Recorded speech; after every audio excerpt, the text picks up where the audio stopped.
Okay, so let's talk about something every runner knows.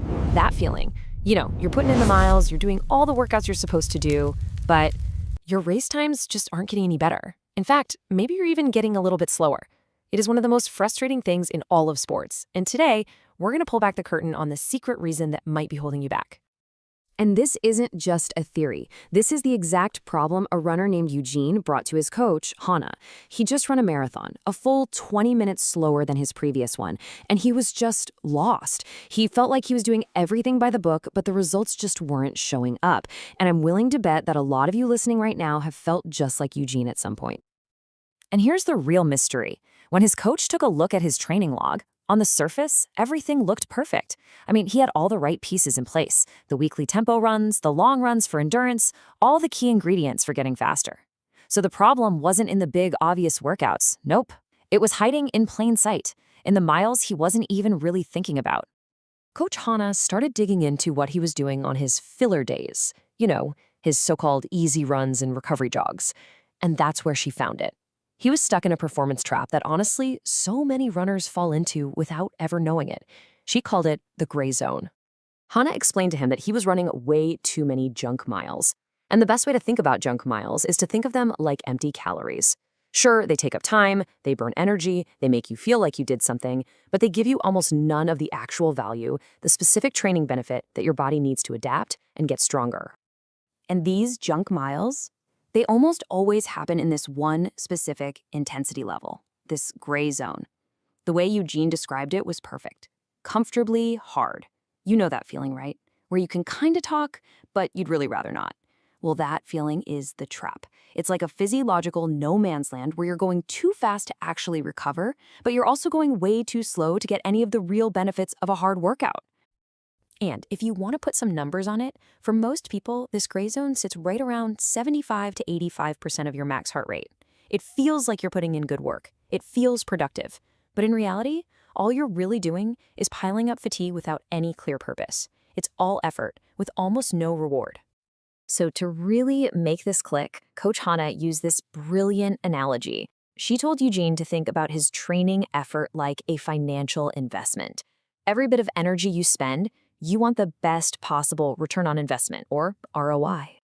And when you look at it this way, the problem just becomes so clear. Look at Zone 2, your true, easy, conversational runs. The fatigue cost is super low, but the fitness ROI is huge. You're building that all-important aerobic base. Now, look at your hard workouts, Zones 4 and 5. Yeah, the fatigue cost is high, but so is the ROI. You're building massive speed and power. But then there's the gray zone, Zone 3. It's just the worst of both worlds. You're paying a really high price in fatigue for a return that's, well, it's basically nothing. It's a terrible investment. But the problem isn't just about fatigue. Oh no, it gets worse. There's another deeper issue going on here. Constantly running in the gray zone actually teaches your body to use the wrong type of fuel, creating what's essentially a fuel system error that can totally derail you in a long race like a marathon. So here's what's happening under the hood. When you run in that comfortably hard gray zone, your body gets really good at burning glycogen, which is basically sugar. And that's a very limited, very fast-burning fuel source. But when you run truly easy down in Zone 2, you're training your body's engine to get super efficient at burning fat for energy. And fat is a nearly endless fuel source. So by spending all his easy days in the gray zone, Eugene was literally training his body to hit the wall sooner on race day. And this brings us to the most important point of all. Gray zone running isn't just useless, it's actually harmful. It actively sabotages your most important high-quality workouts. It leads you right into what Coach Hannah called the mediocrity trap. Here's how that downward spiral works. It starts when you run your easy day just a little too hard, right in that gray zone. That spikes your stress hormones, it creates this hidden fatigue you carry around. Then, a couple of days later, you show up for your real hard workout, your intervals, your tempo, already tired. So instead of crushing it at 100%, you can only give, say, 90%. You're constantly leaving that last 10% of quality on the table. And that 10% is where all the improvement happens. Do that week after week, and eventually, your performance just hits a wall. And this is the bottom line, the big takeaway. As his coach told him, he didn't lose 20 minutes on race day itself. He lost it piece by piece, second by second, in every single key workout that was just a little bit worse because of the fatigue he built up on his so-called easy days.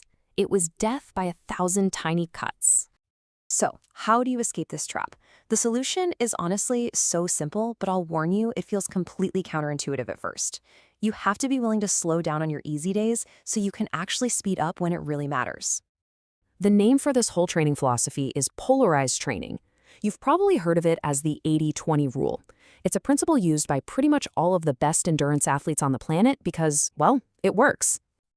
So, what does your training week actually look like then? It's simple. About 80% of your total running time should be spent at a truly low intensity. We're talking zone 2, a pace where you can easily hold a conversation. The other 20%, that's when you go hard, high intensity, zones 4 and 5. The entire goal is to eliminate that murky, high fatigue, low reward gray zone right in the middle. You make your easy days truly easy so that your hard days can be truly hard. Now, this requires a huge mental shift. You have to completely reframe the purpose of an easy run. Its goal is not to add more stress to your body. Its goal is to build your aerobic foundation, yeah, but also to help you recover. The whole point of an easy day is to remove stress from your body so you can show up to your next hard workout feeling fresh and ready to go. But hold on, does this mean the gray zone is always bad for everyone? Well, not really. For a performance-focused runner like Eugene, yeah, it's a total trap. But for someone who's super crunched for time and only runs maybe 2 or 3 times a week, or for someone who's just running for general health and wants to burn some calories, it can actually be a pretty efficient way to train. It's all about making sure the training fits the goal. So, we'll end on this one simple question for you to take with you. The next time you head out the door for what you're calling an easy run, I want you to ask yourself this. Is it truly easy? Can you hold a full conversation without gasping for breath? Because the real secret to getting faster might just be having the discipline and the confidence to finally let yourself slow down.